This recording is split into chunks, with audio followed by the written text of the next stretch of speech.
가족의 현재와 미래를 위한 가정경제 늘 고민이시죠?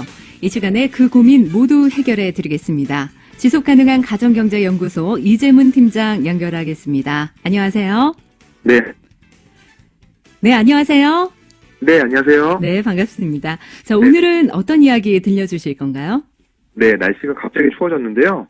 이럴 때일수록 또 건강관리 잘 하셨으면 좋겠습니다. 이렇게 또 한 해를 마무리하는 시점이 왔다는 거를 우리가 피부로 느끼게 되는데, 네. 이럴 때 또 피하기 어려운 게 바로 또 연말정산이죠. 맞습니다. 매년 하는 거지만 좀 어렵기도 하고 귀찮기도 한 게 연말정산인데요. 또 조금만 관심을 가지면 1년 동안 냈던 세금을 잘 돌려받을 수 있는 게 연말정산이다 보니까 오늘은 좀 미리 준비하자는 차원에서 신용카드 소득공제를 잘 받는 방법에 대한 이야기를 나눠보겠습니다. 네. 우리 사실 지갑에 현금 하나 없이 그냥 다니시는 분들 많거든요. 우리가 매일매일 그렇죠. 사용하는 게 바로 신용카드인데 연말정산에서 신용카드 소득공제를 잘 받을 수 있는 방법이 따로 있는 건가요? 네, 우리가 사용하는 카드 금액은 어쩌면 거의 비슷할 텐데요. 카드를 어떻게 사용할지, 또 혹시 맞벌이로 일을 하신다면 누구의 카드로 쓸지에 따라서 연말정산에 세금을 돌려받는 금액이 달라지기 때문에 조금 관심을 가지실 필요가 있겠습니다. 네. 지금 세금을 돌려받는 걸 싫어하시는 분은 아마 아무도 안 계실 겁니다. 그래서 굉장히 귀를 쫑긋하는 분들 많이 계실 것 같은데요. 우선 TVN 긴급 교통정보 잠시만 전해드리고 이어서 가겠습니다. 번영로 상황입니다. 병영 5거리에서 복산 사거리 방향으로 약사 3거리 앞 3차로에 차량 2대 접촉사고 있습니다. 하지만 소통은 원활하다고요. 이명환 통신원 제보 주셨습니다. 고맙습니다. 이 구간 지나시는 분들은 참고해서 지나시길 바라겠습니다. 자, 이제 다시 돌아와서요. 본격적으로 카드 소득공제 받는 방법 한 가지씩 알려주시죠. 네, 가장 쉬운 건 아무래도 체크카드를 쓰는 겁니다. 소득공제를 위해서 체크카드를 쓰는 게 유리하지만 저는 기본적으로도 규모 있게 지출하는 습관을 갖기 위해서 체크카드를 쓰자 이런 말씀을 드렸는데요. 네.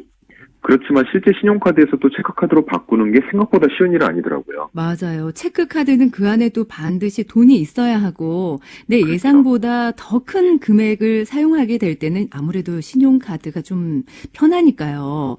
그리고 또 요즘은 그 신용카드에서 주는 각종 혜택 무시 못하거든요. 그런데 체크카드를 쓰면 세금을 더 많이 돌려받을 수 있다는 거네요. 네, 정확히 이해를 하고 계신데요. 기본적으로 카드가 어떻게 공제되는지에 대한 방식을 조금 이해하셔야 됩니다. 카드는 사용한 금액이 전체가 공제되는 게 아니라 연간 카드 사용액이 나의 연봉의 25%를 초과해야 됩니다. 아, 그렇군요. 예를 들어서 연봉이 4천만 원이다라고 하면 25%는 1천만 원이 되겠는데요. 네네. 카드를 1년에 2천만 원 썼다고 하면 실제 25%를 초과한 1천만 원만 소득공제 대상이 된다 이렇게 알고 계시면 되고요. 네.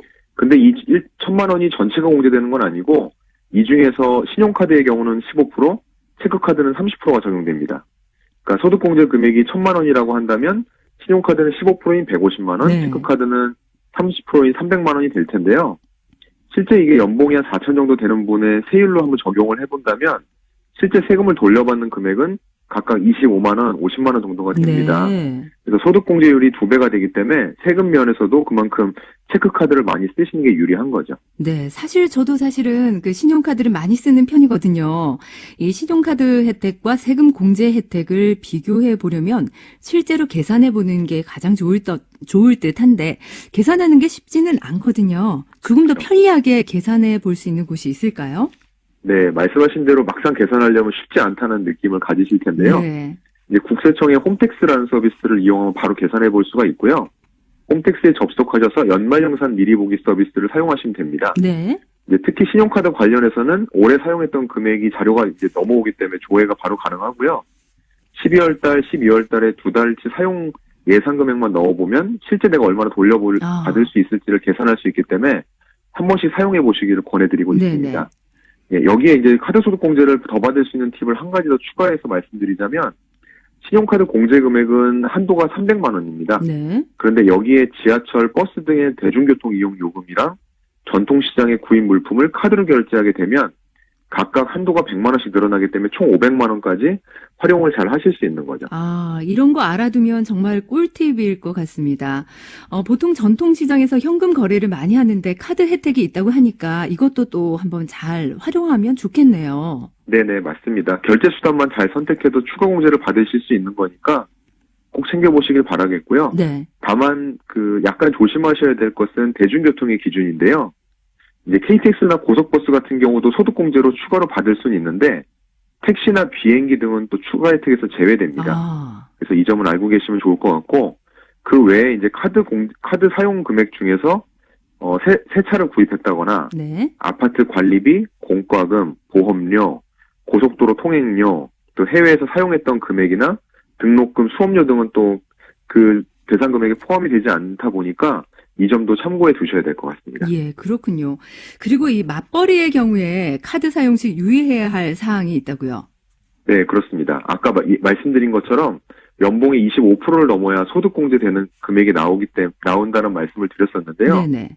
그렇기 때문에 먼저 부부 둘 간의 연봉이 만약 비슷하다면 실제는 소득이 작은 분의 카드를 우선적으로 사용할 때 그 25%의 문턱을 넘어서 공제 금액을 키울 수 있는 방법인 거죠. 아, 그렇군요.